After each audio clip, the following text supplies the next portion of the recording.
Jæja, þá svífur andi vor til Bandaríkjanna. Hér hafa verið valdamyndir, þeir birtast í svona lógískur röð, sýnist mér. Allar á sama tilefni. Jæja, þessi salur þarna. Þetta er eins konar hátíðasalur í Brown University, Rhode Island, þar sem Gerald Shapiro er forseti tónsmíðadeildarinnar eða tónlistardeildarinnar í raun og veru, já. Það var þannig að við vorum eitthvað að flækjast, þessir vinir, þegar ekstar á labbi. Ég held við höfum verið á Mount Hope, skammt frá Newport. Þessu Newport festivali er haldið og allir milljónamæringarnir eiga heima. Og við vorum þar að rabba saman á Mount Hope og ég tók það samtali på segulband og á það sem hann segir frá lífslaupi sínu. Hann kom oft hingað heim til Íslands og í þessu fæstum orðum þá er hann menntaður í Íslandsskóla Mývatnsvík. Hann er í Ísmann-klíkunni.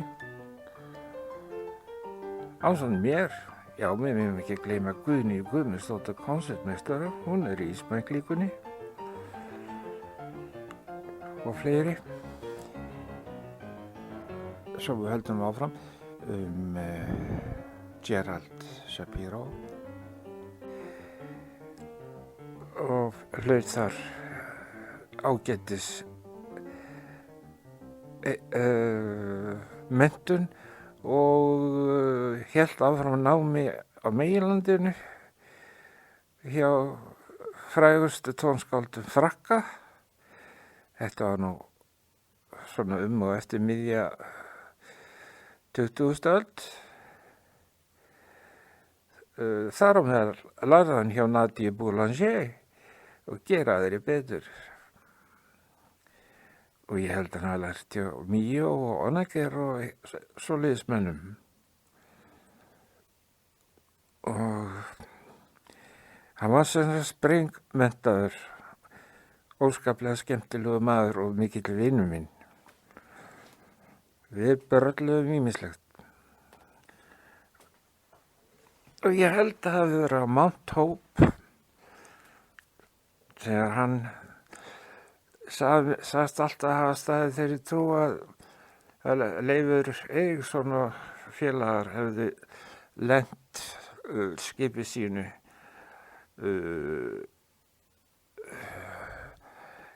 á þessum eyjum undan strönd Rhode Island og fjörðum og ám og geta siglt í allar áttir. Og þá hrekkur svona hugmynd í koll mér og ég segi við hann, heyrðu, Shep, hann var alltaf kallaður, Shapiro. Eigum við ekki að halda upp á 1000 aldar afmæli landafundana? Og ég er Íslendingur og þú Bandaríkjamaður. Höfum við ekki alveg afl til þess? Jú, það höfum við sannarlega, sagði Gerald. Svo fórum við, já, ég var nú að stjórna skólahljómsveitinni hans þessi misserinn. Ég sagt frá því, heldum Beethoven tónleika röð, symfóníurnar. Nú að því lokna fór ég heim og hann var eftir. En þá upphófust mikil skrif á milli mín og hans og við skiptum með okkur verkum. Og nú halda allir náttúrulega að Guðmundur Emilsson hafi rokið í þúsaldar styrkjasjóðinn og beðið um aðstoð, en það hefur aldrei hvarflað mér. Í öllum þessum uppátækjum mínum, út allan heim, með íslenskum listamennum eða íslenskum tónverkum og íslenskum menningarhátíðum, hef ég aldrei leitað til opinberra aðila, allavega ekki fyrst, heldur kannski síðast.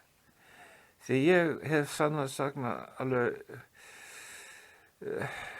hef þá náðar gá einhvern veginn að geta krist peninga út úr gallhörðum forstjórum sem hafa engan áhuga á nýrri músík og samtímatónlist. Og Anna Guðný Guðmundsdóttir var nú að minna mig á það og ég var feimin við að segja svona hól sjálfa mig, en ég var nú strengilega með því að einu sinni þurfti að finna 2 milljónir 1980 eitthvað fyrir íslenskun hljómsveituna og það var einhver sem fór á stúfana úr stjórninni og bankaði upp að hjá bankastjóra í Reykjavík og fékk ekkert á launum nema bækling frá viðkomandi bankum að hvað hann væri góður í alla staði og sagði svo frá þess að fríkirkju við öllu og fremur sneyftur. Og þá ég sendur, því að ég sá alfærið fjármögnun hljómsveitarinnar. Fjármögnun var algjörlega á mínu herðum, þetta var algjört undantekningatilfell sem ég man ekkert hvernig kom til. Anna heldur áfram, nú þú, Guðmundur fyrir á stúfana daginn eftir, talaði við sama bankastjóra og kemur bara heim með 2 milljónir króna sem var nú bara slatt í poka í þá daga. Þetta eitthvað náðagjöf, ég veit ekki hvaðan ég hef hana,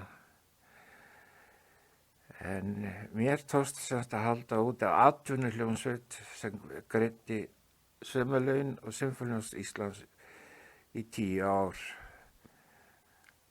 Og mjög þakklátur fyrir þennan hæfileika. Jæja, nei, við Sepp bara fundum aðra leiðir. Og svo þróast þetta í það að þetta yrði svona eins konar þríeyki sem að þessu kæmi. Það væru tónskáld, bandarísk og íslensk, hljóðfæraleikarar úr Sinfóníuhljómsveit Brown University og íslenski hljóðfæraleikarar. Ég man ekki betur en Sigur Eðvaldsdóttir hafi sest í leiðarasæti að minni ósk og leiddi hljómsveitina þarna á þessum fyrstu tónleikum. Og svo voru það, íslensk, svo var þarna Brown University Chorus, 100 manna kór og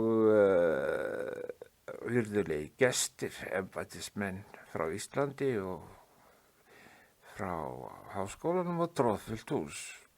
Þetta voru eina sem ég man þetta nú allt saman reyndar, en þetta stytta leið mín að þá voru þetta 6 verk,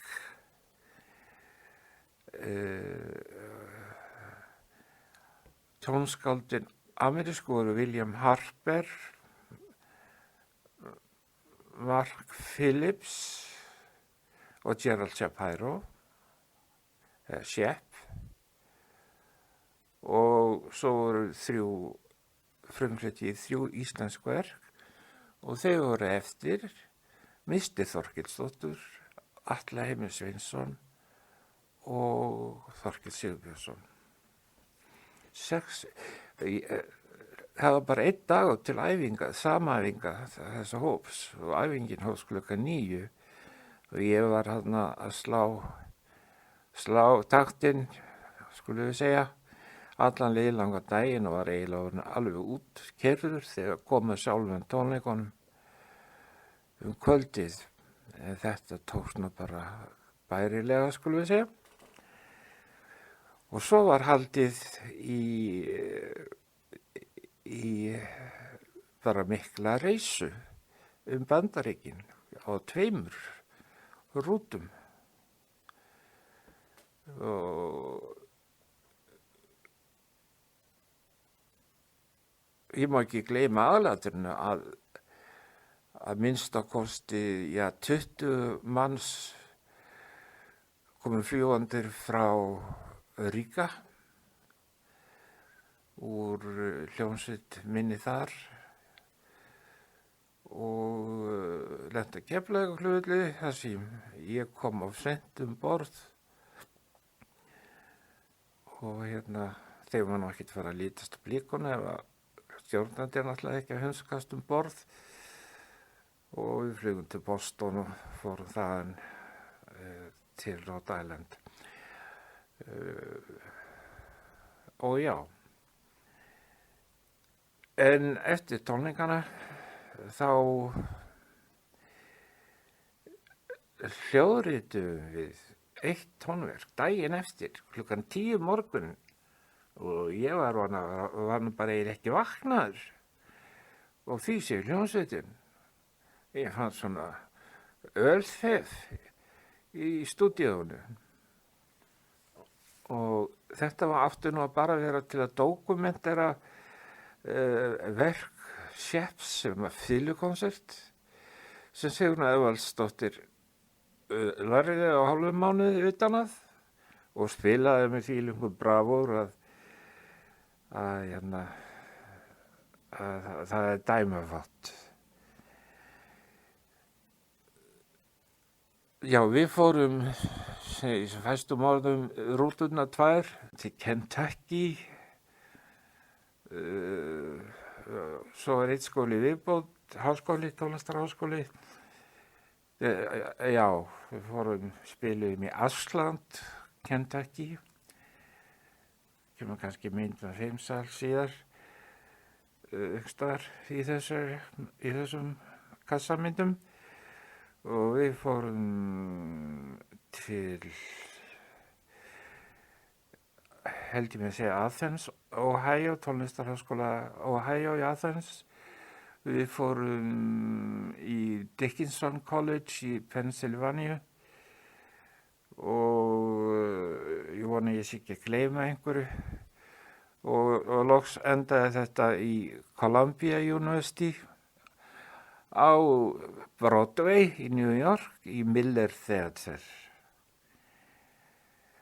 og við fengum glæsilega dóma í New York Times fyrir þessa tónleika. Gagnrýnandinn sagði í upphafi greinar að hann hefði nú eiginlega þurft landakort til þess að átta sig á hvað þessi tónlistamenn væru allir saman. Þau væru frá Lettlandi, þau væru frá Íslandi og Bandaríkjunum, vítt og breitt. Nú þessa hljóðritun sem Sigrún Eðvaldsdóttir gerði af fiðlukonsert Sheps sem heitir Intrigue.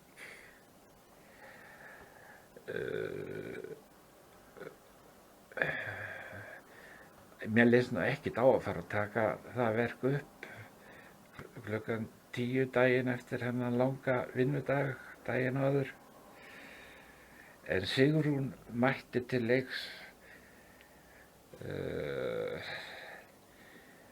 svo yfirmáta orkufull að hún hreif alla með sér og hljómsveitin spilaði eins og hún ætti lífið að leysa og Sigrún líka.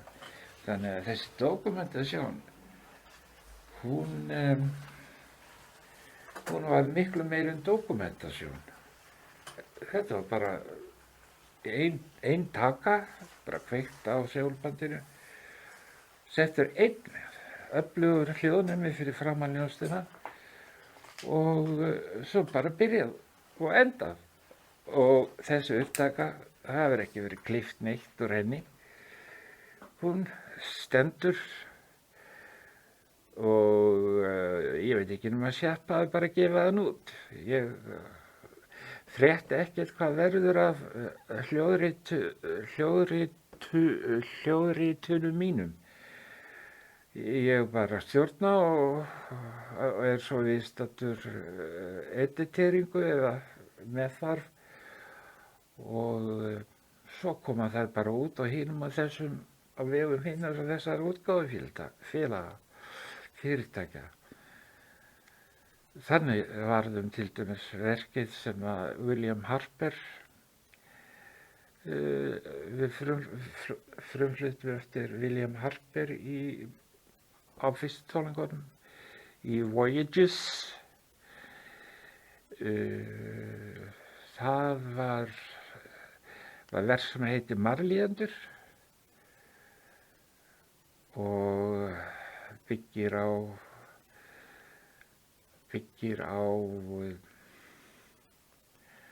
fróðárundrum og texti Jóhanns Hjálmarssonar hafður þar til viðmiðunar. Jóhann var nú reyndar viðstaddur tónleikana og öll tónskáldin, Mist, Þorkell og Atli og bandarísku tónskáldin líka, og fórum með okkur í þetta ferðalag. Svo var annað verk flutt eftir Shepp af öðru tilefni en frá University. Það var verk sem hann samdi af minnibeini líka og heitir Vínlandssögur og það er melódrama í þeim skilningi að það er leikari eða upplesari sem segir fram kafla úr Grænlendingasögu og það eru nú 2 sögurnar Grænland, Grænlendingasögu og hvað heitir hinn? Vínlands? Nei, ég þarf ekki að fara með það. Ég vil lesa þær báðar. Valdir kaflar úr þeim og svo er strengjasveit sem að túlka textana. Og það verk tók ég upp í hljóðrita í Ríga og það var flutt í útvarpi í Lettlandi og þá voru þessar Grænlandssögur sagðar fram á lettnesku af þekktum leikara.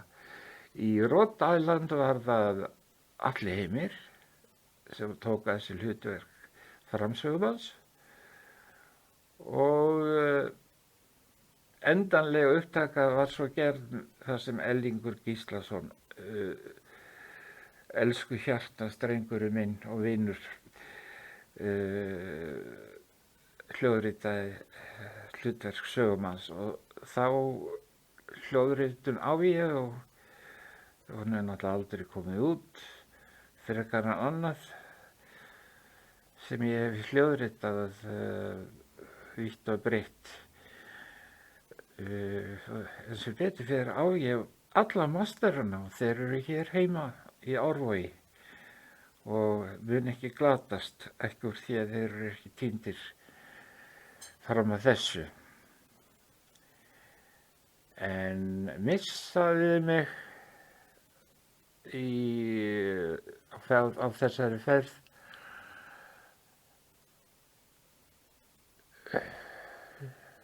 verk hennar hét Kvinnan fróma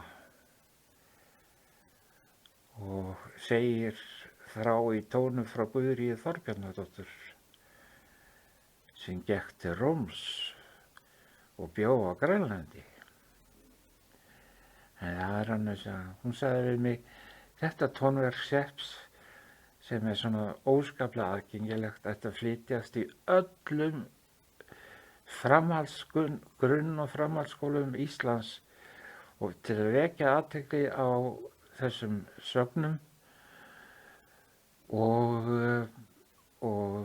með þessari yndislegu músík Sheps sem var það var ekkert uppáþrengjandi við tónlist Sheps. Hún lék eins og kvikmyndatónlist, hún lék aukahlutverk eiginlega í þessari miklu frásögn landafundina. En svona get ég haldið áfram að tala Voyages endalaust, en þess að gefur að skilja var mikið fjallað þetta uppátæki okkar Sheps í íslensku fjölmiðlum. Þetta var aldamótin að sjálfsögðu og þar geta menn fengið þetta í smáskömmtum sem ég hef verið að þylja hér upp. Og því ætla ég ekki að segja meira þetta, en þessi mynd sem við erum að horfa núna sem sagt tekin í einum af hátíðarsölum Rhode Island University. En þar næsta mynd hópmynd sem sýnir nú bara allt liðið sem tók þátt, sem sameinaðist á öllum heimshornum, austur og vestri, til þess að koma þessum tónleikum á koppinn í Rhode Island. Ég sé ekki betur, mér hafi verið stillt upp í miðju og sem einhvern blóðvönd. Já, forseti Íslands sótti þessa tónleika. Okkur þótti vænt það. Já, það var hann sem sagði við mig þegar ég kom inn í flugvélina Keflavíkurflugvelli. Hann satt náttúrulega sagaklass. Og mér var bent á að setja sér sæti beint fyrir aftan sagaklass. Það bara tjald á milli. Og þá heyri ég sagt svona dimmuðu rómi sem ég kannaði strax við. Guðmundur, þú lætur bara bíða eftir. Og var þá kominn Ólafur Ragnar Grímsson. Skamma mig fyrir ekki stundvísar en þetta. Jæja, þetta var nótundur. En ósköp held ég að þetta lið hafa nú verið framlátt þegar hér komið sögum kvöldið, þannig í lok tónleikana, kannski klukkan 11, þegar þá voru við búin að spila og æfa samtals í 16 klukkutíma. Hann hefði flogið daginn áður, svo þetta var nú eiginlega sýna hvað þetta fólk var út og fríst. Næsta mynd tekin á tónleikum, nei. Þetta Sigrún Elvars að spila fiðlukonsert Sheps Intrigue. Eða næstum því.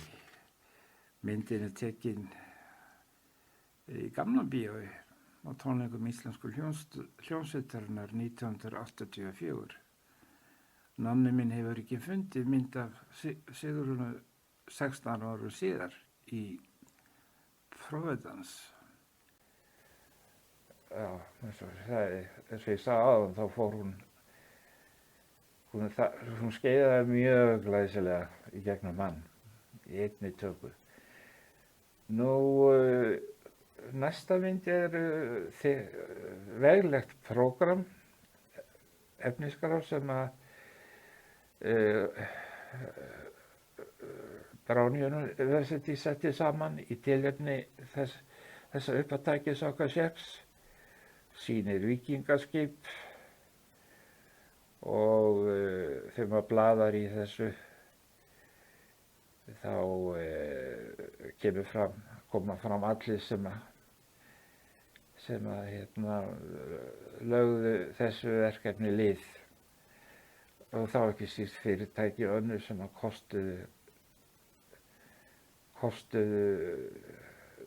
voru styrktaraðilar. En ekkert var sótt að því bestan í árþúsundasjóðinn. Hann hafði það voru fullt af milljónum til ráðstöfunar. Þetta er ákveðin þrjóska í mér úr því að Ísland dæmdi mig úr leik. Þá bara dæmi ég Ísland úr leik. Það er svo einfalt. Að þessu leyti, ég er ekkert að yppast upp á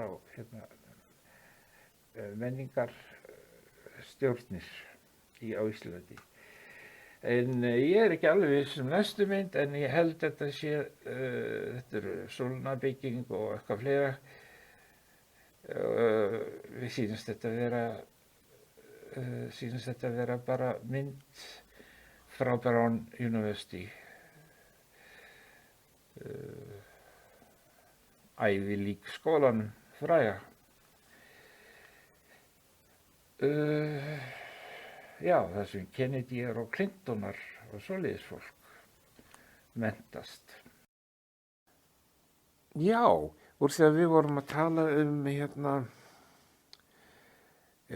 forseta Bandaríkjanna, Kennedy og Clinton, þá mætti bæta við nýjustu útgáfunni sem Kevin Spacey leikur og heitir President Francis Underwood og fer eins og bálum heiminn að næstsíðasti viðkomustaður okkar var Washington og ég talaði við virðulegan sendiherra okkar og frú hans sem eru vinir mínir og hafa hjálpað mér oft og tíðum.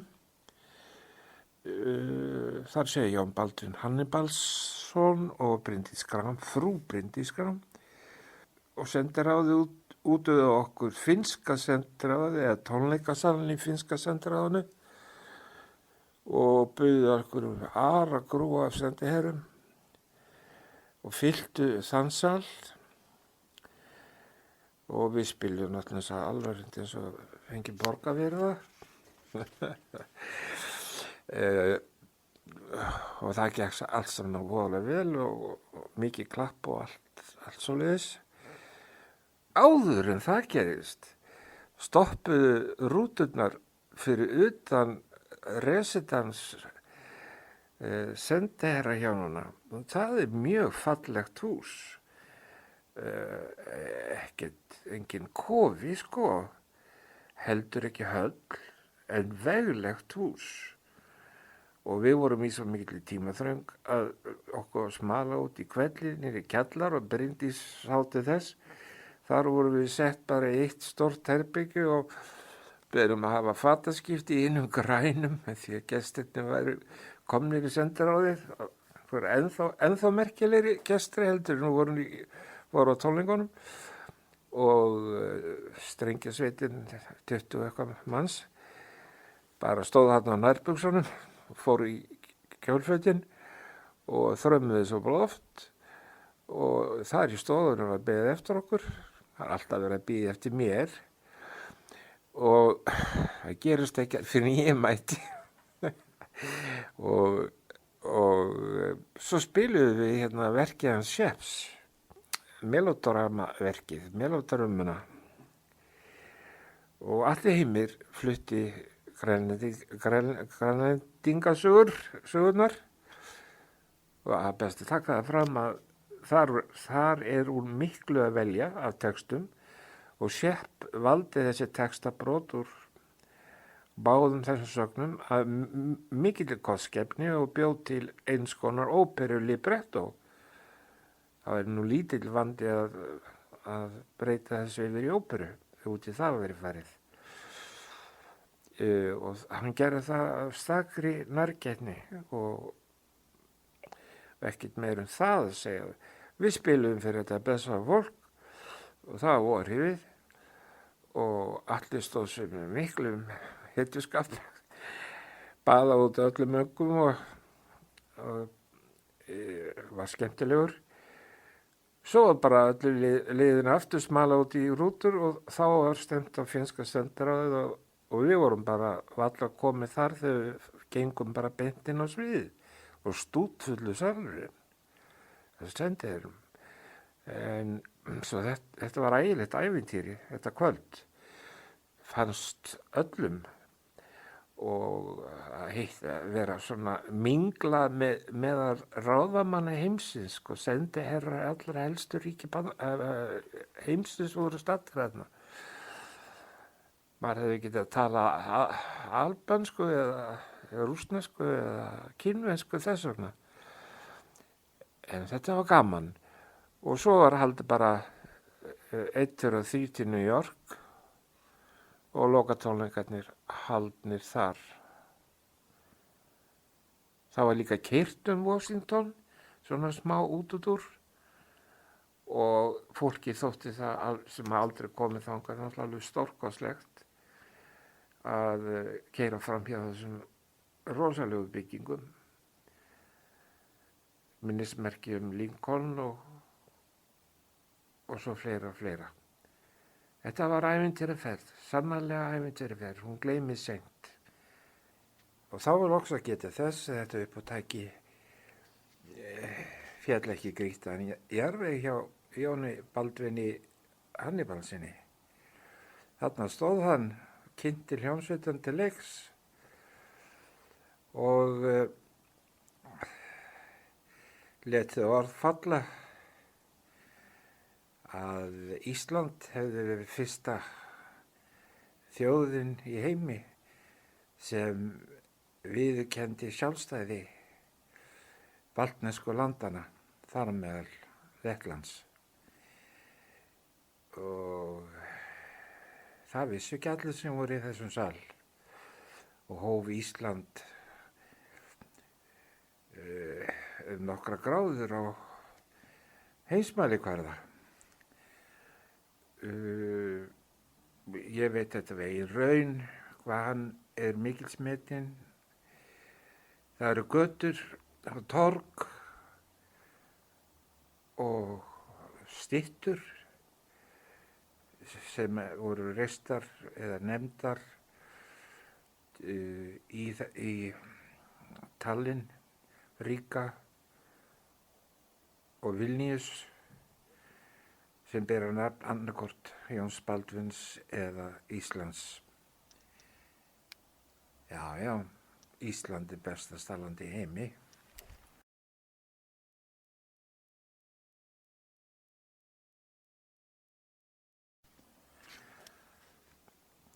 Góðir hálsar, elsku börni mín,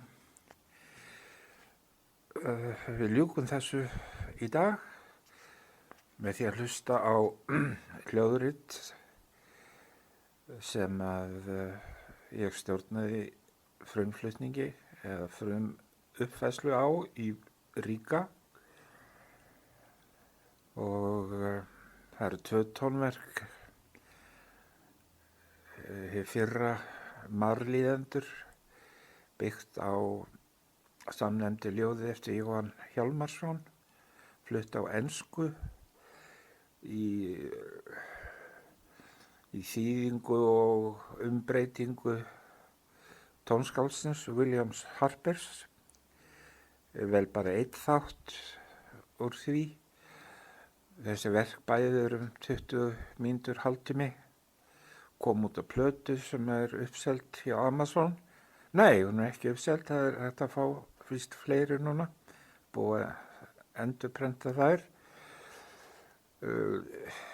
Síðara heitir Requiem, Sálumessa, og við tökum líka 1 þátt þar úr og flytjandir eru baltneska kammersveit baltnesku fílharmóníunar og hinn dásamlegi drengjakóri Riga sem telst nú með þeim allra bestu í heimi, syngur í Dómkirkjunni gömlu í Riga sem á leiðinni til Heljar, hún svo gömul Útvarpskórinn í Riga kom líka við sögu í þessum upptökum og Filharmoníukórinn í Riga. Og svo einsöngvarar úr kórnum og fleiri. Höfum þessa orð ekki fleiri og njótið vel.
Sanctus Dominus Deus Sabaoth